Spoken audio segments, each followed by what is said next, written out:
The sound of the termination letter hitting the metal toolbox echoed louder than the engines ever had. For a split second, the entire hangar went silent. Then came the words that crushed a man who had already lost so much he was no longer needed. 30 minutes later, the sky above that same hangar would thunder with the roar of naval helicopters descending from the clouds, and every single person who had watched him walk out would wish they had known the truth. Before we begin, if you believe in kindness and second chances and in never judging someone by their worn-out clothes or quiet nature, take a moment to like this video, share it with someone who needs hope, comment your thoughts, and subscribe to the channel. Stories like this remind us why compassion matters. Daniel Harper had grease permanently etched into the lines of his hands. It did not matter how hard he scrubbed, the scent of engine oil followed him home, clinging to his jacket and sometimes to his daughter's curls when she hugged him too tightly. He had been the only certified helicopter mechanic at the small coastal airfield outside the quiet town. It was not glamorous work. Most days he repaired tourist choppers that gave scenic rides along the cliffs. Sometimes he patched up medical evacuation aircraft when bigger facilities were overwhelmed. He never complained, he just worked. Daniel was also a single father. Every morning before dawn, he woke up to pack his 8-year-old daughter Lily's lunch. He braided her hair awkwardly after watching tutorial videos the night before. He left small notes in her lunchbox, telling her she was brave, smart, and loved. After dropping her at school, he drove his old pickup truck to the hangar, where the scent of salt air mixed with jet fuel. The airfield had recently been bought by a new corporate group that promised efficiency and modernization. Efficiency, Daniel quickly learned, meant cutting costs. They hired young technicians fresh out of training programs at lower salaries. They talked about automation and outsourcing major repairs to larger cities. Daniel's experience, 15 years of hands-on troubleshooting, of listening to engines like a doctor listens to a heartbeat, suddenly seemed too expensive. The day it happened started like any other. Daniel was crouched beside a helicopter, his ear tilted toward the turbine housing, listening to a faint, irregular vibration no one else could hear. He adjusted a component, tightened a bolt by feel alone, and the vibration disappeared. He smiled slightly. Another machine breathing properly. That was when Mr. Caldwell, the new operations manager, walked in with a thin folder in his hand. Daniel wiped his hands on a rag and stood up. He sensed it before the words came. Caldwell avoided eye contact, cleared his throat, and spoke in the stiff, rehearsed tone of someone delivering corporate instructions. The company was restructuring. They appreciated his years of service. His position was being eliminated. They would outsource advanced maintenance. He would receive 2 weeks severance. 2 weeks. Daniel thought of Lily's school fees, the rent due next month, the inhaler she sometimes needed during winter. He thought of the toolbox his late wife had helped him buy years ago when they still believed the future was predictable. He nodded quietly. He did not beg. He did not argue. Pride was the last thing he still owned. The younger mechanics watched from across the hangar. Some looked uncomfortable. Others looked relieved it was not them. Daniel packed his tools slowly, each wrench placed with care as if saying goodbye to an old friend. He ran his hand along the side of the helicopter he had just repaired, almost like thanking it. When he stepped outside into the afternoon sunlight, the world felt too bright. He sat in his truck but did not start the engine. For a moment he allowed himself to close his eyes. He pictured Lily's smile when he picked her up later. He forced himself to breathe steadily. He would figure something out. He always did. Back inside the hangar, an urgent call came through the operations radio. A naval training exercise offshore had encountered a mechanical issue mid-air. One of their helicopters had managed to land on a temporary coastal pad near the town. The aircraft required immediate inspection before it could safely return to base. The nearest fully equipped naval facility was hours away. Panic rippled through the management office.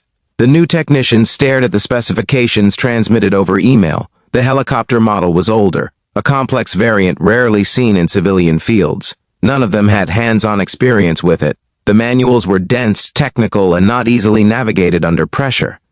Mr. Caldwell's face drained of color as he realized the reputation of the newly acquired airfield was about to be tested in front of the United States Navy. Failure could mean lawsuits, contract losses, and headlines they could not afford. One of the younger mechanics swallowed hard and muttered that Daniel had once mentioned working on similar aircraft years ago during a defense subcontract job. Caldwell froze. Outside, Daniel had just started his truck when the first distant rumble rolled across the sky. It was low and powerful, different from the light tourist choppers. He looked up instinctively. Dark silhouettes approached from the horizon, growing larger by the second. Naval helicopters, 3 of them, slicing through the air in tight formation. They circled once and descended toward the coastal pad beside the airfield. The ground trembled as they landed. The downdraft sent dust and loose papers swirling violently. Daniel's phone rang. He stared at the screen. It was the hangar office number. For a second, pride told him to ignore it. But responsibility, to the craft, to safety, to the idea that no one should risk their life because of ego, made him answer. Caldwell's voice was no longer rehearsed. It was strained, urgent, almost pleading. They needed him. Immediately. Daniel looked at the helicopters again. He imagined pilots waiting, trusting that someone on the ground would ensure their machine could carry them safely home. He thought of Lily and the kind of example he wanted to set for her. Not bitterness, but integrity. He turned the truck off and drove back. When Daniel walked into the hangar, conversations stopped. The same people who had avoided his eyes earlier now watched him with open hope. Caldwell approached him quickly, explaining the situation in rushed fragments. The naval crew had identified an abnormal vibration in the rotor assembly and a possible fuel pressure irregularity. They needed a certified mechanic to inspect and clear the aircraft for safe return. Daniel listened without interrupting. His face was calm, but inside, something heavy was shifting. This place had just discarded him, yet the aircraft outside represented lives, real lives. He set his toolbox down and asked for the technical data. At the coastal pad, naval officers stood beside the grounded helicopter. The pilot, a woman in her early 30s, removed her helmet as Daniel approached. There was tension in her eyes, but also professionalism. She briefed him quickly on what she had felt mid-flight. Subtle but concerning vibrations, a slight fluctuation in engine response. Daniel nodded. He had heard that tone before. Machines always whispered before they screamed. He climbed onto the aircraft with the ease of someone who understood its language. His fingers moved methodically over panels and fasteners. He listened to the engine spool briefly, his head tilted, eyes half closed. Around him, naval personnel and airfield staff watched in silence. Within minutes, he identified the issue. A worn coupling in the rotor drive system that had been improperly calibrated during a previous maintenance cycle, combined with a minor obstruction in the fuel line that was restricting pressure under certain loads. It was subtle, easy to miss, deadly if ignored. He explained the problem clearly, without arrogance. He requested specific tools and a replacement part that, thankfully, the airfield still had in inventory because he had insisted months ago on keeping spare components for older models. As he worked, sweat beaded along his forehead despite the ocean breeze. Every bolt tightened was precise. Every recalibration was exact. The younger mechanics watched closely, absorbing years of knowledge condensed into decisive movements. 40 minutes later, Daniel stepped back and signaled for a test run. The engine roared to life, smoother this time. The vibration was gone. The fuel pressure stabilized perfectly within operational range. The pilot's shoulders relaxed almost imperceptibly. After a short hover test, the helicopter lifted cleanly into the air, circled once, and landed again for final confirmation. The naval officer in charge approached Daniel with a firm handshake and gratitude that carried weight. He asked where Daniel had trained. Daniel simply said he had learned by listening carefully and caring deeply. Mr. Caldwell stood a few steps behind, humbled. In less than an hour, the man he had dismissed as expendable had protected not only lives, but the entire future of the airfield. Before departing, the naval officer requested Daniel's contact information. They were expanding a coastal operations unit and needed experienced mechanics who could handle complex aircraft under pressure.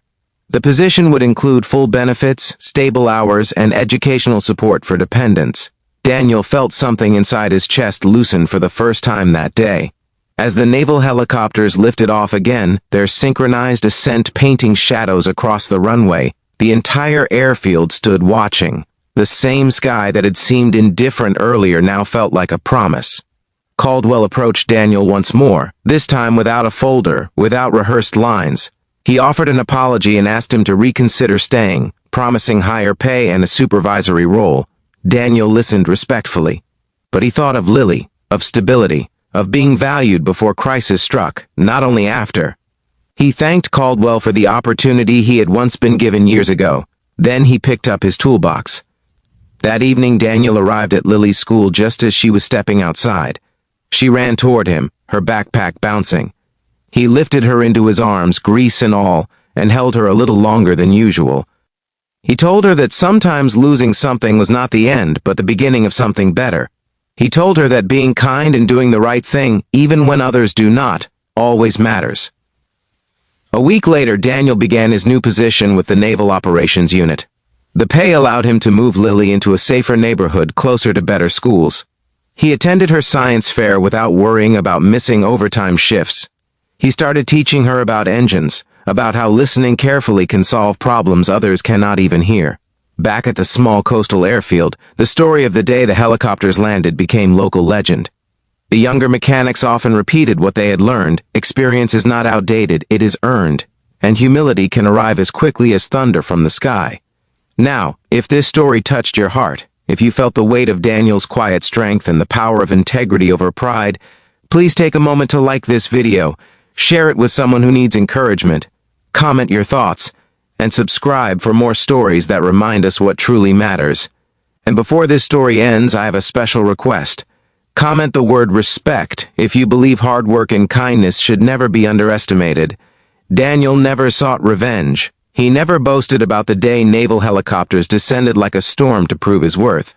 He simply kept showing up, kept listening to the subtle vibrations others ignored, both in machines and in people. And in doing so, he taught his daughter and everyone who witnessed that day that true value does not disappear when someone fails to see it. It waits. And when the moment comes, it rises louder than any engine ever could.